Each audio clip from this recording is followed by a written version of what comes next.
राधे राधे प्यारे भक्तों, कार्तिक मास में सुनी जाने वाली पंचमीकों की कहानी चलिए साथ में मिलकर पढ़ते हैं। एक साहूकार के बेटे की बहू थी।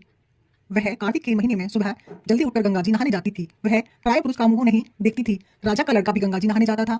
राजा का लड़का कहता है कि मैं सुबह नहाता हूँ, मेरे से पहले कोई भी नहीं नहाता। जब 5 दिन कार्तिक के रह गए थे तो उस दिन साहूकार के बेटे की बहू नहा कर जा रही थी और राजा का बेटा आ रहा था। शोर सुनकर जल्दी से जाने लगी, जिससे अपनी मोती की माला वहीं पर भूल गई। तब राजा के बेटे ने वह मोती की माला देखी तो देखकर कहा कि यह माला किसकी है, जो इतनी सुंदर है तो पहनने वाली कितनी सुंदर होगी। बाद में सारी नगरी में ढिंडोरा पिटवा दिया गया कि जिसकी यह माला है वह मेरे पास आएगी, तब मैं उसकी यह माला दे दूंगा। और खुद वहां तोते का पिंजरा टांग कर बैठ गया। सुबह साहूकारनी की बहू आई तो पहली पैड़ी पर पांव रखा तो बोली कि अगर मेरे में सत्य है तो इसे नींद आ जाए। और भगवान ने उसका सत्य रख दिया और उसे नींद आ गई और वह नहाकर चली गई। राजा का बेटा उठकर बैठ गया और तोते से पूछा कि यहाँ वह आई थी। तोते ने कहा आई थी, तो वह कैसी थी? तब तोता बोला कि अप्सरा जैसी, बिजली होती है जैसी, छल कामड़ी, गुलाब जैसा रंग। राजकुमार ने कहा कि आज तो मैं अंगुली चीर कर बैठ जाऊंगा, फिर मुझे नींद नहीं आएगी। दूसरे दिन वह अंगुली चीर कर बैठ गया। जब वह आई तो भगवान से प्रार्थना करने लगी, तो इतना कहते ही राजकुमार को नींद आ गई और वह नहा कर चली गई। तब उसने उठकर तोते से पूछा कि क्या वह यहाँ पर आई थी, तो उसकी सारी बातें बता दी। तब राजकुमार बोला मैं आंखों में मिर्च डालकर बैठूंगा।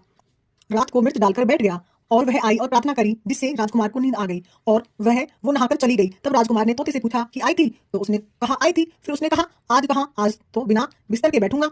और वह रात को बिना बिस्तरे के बैठ गया। जब वह नहाने आई तो फिर भगवान से वही प्रार्थना कही। राजकुमार को नींद आ गई। जब वह नहाकर जाने लगी तो आंखें बंद करके चली गई। राजकुमार ने उठकर देखा तो वह नहाकर चली गई। तो वह बोला कि आज तो मैं आग की अंगीठी पर बैठूंगा, जिससे नींद नहीं आएगी। वह अंगीठी पर बैठ गया। राजकुमार की बहू आई तो भगवान से कहा कि 4 सत तो निकाल दिए, परंतु आज की रात और निकाल दो। भगवान ने उसका सत रखा और उसे नींद आ गई। जब वह नहाकर जाने लगी तो तोते से बोली कि पापी, हत्यारे से कह दियो कि तेरी 5 रात पूरी हो गई हैं, इसलिए मेरी मोतियों की माला मेरे घर भेज देना। फिर वह राजा ने तोते से पूछा कि वह आई थी, तो तोते ने कहा कि वह आई थी और उसने अपनी माला मंगवाई है। तब राजकुमार ने सोचा कि वह तो सच्ची थी, उसका तो भगवान ने भी सत रख लिया। थोड़े दिन बाद राजकुमार के शरीर में कोढ़ निकल गया और वह तड़पने लगा। तो राजा ने ब्राह्मण को बुला कर पूछा कि मेरे बेटे का शरीर क्यों जल रहा है। तब ब्राह्मण ने कहा कि पतिव्रता स्त्री पर बुरी नजर रखता है, इसलिए यह रोग लगा है। तब राजा ने पूछा कि अब कैसे ठीक होगा।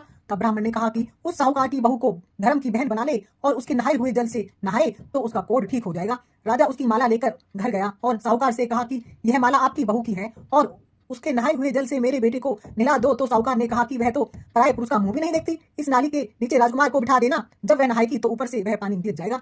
बाद में राजकुमार बैठ गया और नहाया तो उसकी चंदन जैसी काया हो गई। हे पंचभीखु देवता, जैसे साहूकार की बहू का सत रखा वैसे सबका सत रखना। कहते सुनते हुंकार भरते और अपने सारे परिवार का सत रखना। बोलो श्री सत्यनारायण भगवान की जय।